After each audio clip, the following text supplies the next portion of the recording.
Distress is, in essence, the opposite of eustress. Right? So eustress is positive stress, and it's what you need to grow and develop.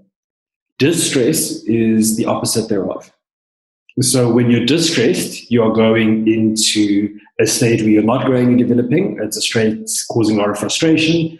And in essence, it's the opposite of life-giving. So eustress is life-giving. It gives you strength. It gives you resilience and ability to continue. Distress does the complete opposite.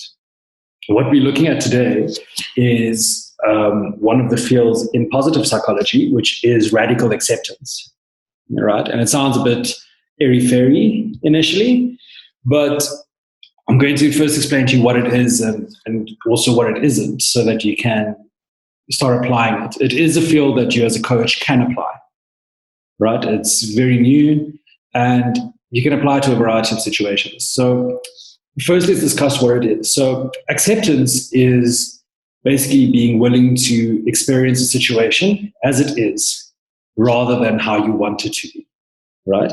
If you start exploring why people are distressed, they'll all tell you, I would rather have, or I would rather be, right?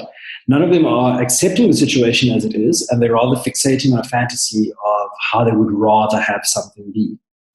And your job as a coach is very often to bring that into the horizon. So either you're going to be teaching your client how to deal with the changes and how to sort of merge the fantasy, or you're going to teach them to let go of the fantasy, right, and make the best of the situation they find themselves in. So if you're not willing to impose yourself on a situation, we can then refer to you as accepting of the situation, right? If you use a technique which is called turning the mind, right, that's where you bring the mind back to where you are rather than where you want to be, right? So each time your mind goes off into a story, which is what the stress does a lot of the time, is it causes a story to play over and over in your head, right? This should be happening, that should be happening, I'm like this, or this means me, this means something about me, right? As soon as you start turning that story over in your head, you suddenly have ability to deal with change.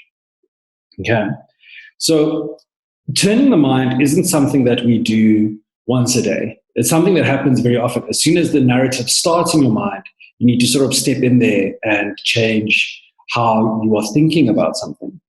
Because if your mind cannot see a way out of distress, right, it fixates, right, and it almost collapses. You know, you end up burning through a lot more steam than you should be. You end up exhausted. And you generally end up more frustrated, your personal relationships fail, and your creativity fails as well. Right, so what is radical acceptance not, though? Right, so it doesn't mean when I say we have to be radically accepting and that we're using this technique, it doesn't mean that you're going to encourage your clients to only see the situation as good. Right, that's a myth. Some situations you cannot perceive as good. Even though it's balanced, right, they will need some help. And just repeating to yourself, it's good, it's good, it's good, isn't going to help the situation. It doesn't mean that you give your situation permission to go on forever, right? So it's not just, oh, well, whatever, I accept it, right? It's working with the reality in a way that works best for you, right? It's also not giving up on your opinions. So I cannot say that you're not radically accepting if you expect the situation to be good and just keep repeating that it's good for yourself. If you say, well, it will just go on forever it goes on, and if you're not sticking true to your opinion, right? Because then you are subverting yourself, right? So you're making yourself lower. So what we're going to work on today is we're going to imagine that there's a client in front of us, right? And we're going to go through a few techniques of how we can help with distress tolerance. I really want you to put yourself out using these techniques, right? Let clients see what type of techniques you're using so that you can start practicing them. A lot of it comes back to mindfulness because we are turning the mind. We're changing our perception of how things work and the situations we find ourselves in.